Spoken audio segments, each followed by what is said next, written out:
Hello, my gorgeous girlies. I hope you're doing well today. This is your head girly in charge, Madeleine Asheleigh, or Ash Slay, if you're cool, which you are, so. It's your head girly from the divine, editor-in-chief. You should know who I am by now, and if you don't, welcome. Today's message from the divine is one that may seem a bit harsh, but know that it's coming from a place of love. And know that if it's for you, it's something you need to hear. Okay? Okay, I feel like I'm gonna break these glasses, so I'm just gonna...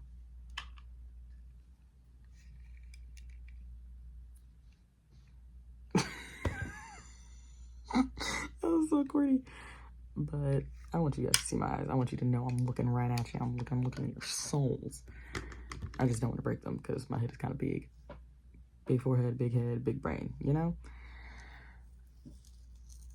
While the circumstance that you're going through can be a totally new experience, a totally new start to a totally new set of patterns and cycles in a totally new era, you're not unique in what you're going through. There are plenty of other people who have been there. There are plenty of other people who are going to be there. By giving yourself grace and giving yourself permission to take your time to go through this journey and take the necessary steps to make it out, make it through, make it work, make it happen, you are then opening the door for other people to give themselves permission. And I'm not saying that other people going through this thing is your responsibility, but when you give yourself grace, you get to lead by example. And sometimes when you lead by example because you're so focused on you don't always see who's coming up behind you.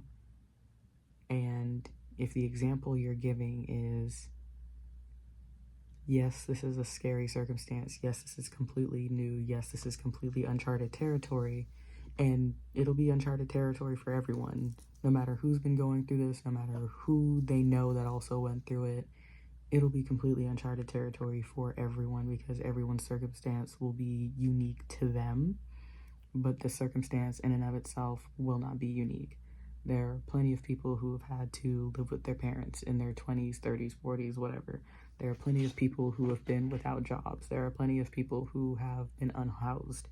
There are plenty of people who've lost their houses. There have been plenty of people who experience great tragedies that others may never know.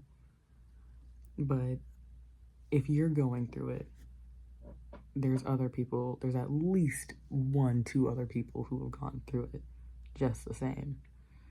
Even if the details of yours and their circumstances are unique. While that may sound hopeless, let's look at it. Let's shift the perspective. That means that there's a community of people who do in fact know as close to exactly what you're going through as they can. Which means whether you know them now or not, you're not alone in what you're going through. You're not alone in what you're feeling. You're not alone in your frustration. You're not alone in your sadness, in your disappointment, in your fear, in your anxiety, in your stress. You're not alone in those aspects. You are responsible for your own healing and making it through, out, happen, what have you. But you're not alone. You're responsible for you, but you're not alone. You have community. There is somewhat of a support system, whether you know that or whether you know them personally or not. There is. If we could make a support group for every circumstance that everyone's going through, it'd be golden. But when it comes to building your community and understanding that there is a community of people out there the way you treat yourself through this allows you to attract those who treat themselves similarly. If you bash on and beat yourself up and constantly talk down to yourself for what you're going through, whether it's your fault or not, you're going to attract people who do that same thing, who will do that to themselves, maybe do that to you, and that's not conducive for the environment that you're trying to build for yourself at all. I don't care if you want to call it tough love or whatever. It's not. But if you treat yourself with compassion, if you show that you care for yourself, even amidst all the chaos and strife and stress, and you still give yourself like the validity of, my fear is valid. This is a scary situation. I have every right to be sad. This really sucks. And you acknowledge the feelings, feel them, which is something that we've talked about before, and allow yourself to then let them go because you cared for yourself. You then open up a mental space to come up with more creative ideas.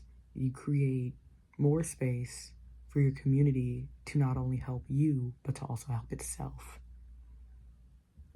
No one's an island. And that's kind of the best part. Because no one's an island, everyone can help themselves and each other. Because being self-sustaining is great, it would be ideal. But what would be even better than that is being supported. And that starts here first. So, regardless of your situation, regardless of how unique those details are, you're not the only one going through it. And if you want the tribe that you need and deserve, because you only deserve the best, you deserve the good things in life, give it to yourself first. It's got to start here, and then it builds all around. Yeah? Yeah. I hope that if you needed that, it got to you, and if it got to you and you needed it, it resonated and you understood. If not, pass it on to someone who might need it. Feel free. Community share. That felt so corny. But I believe in you. I love you dearly. I know you got this. And I genuinely wish you the best in getting out, getting through, getting it done, making it happen. I love you. Head girly.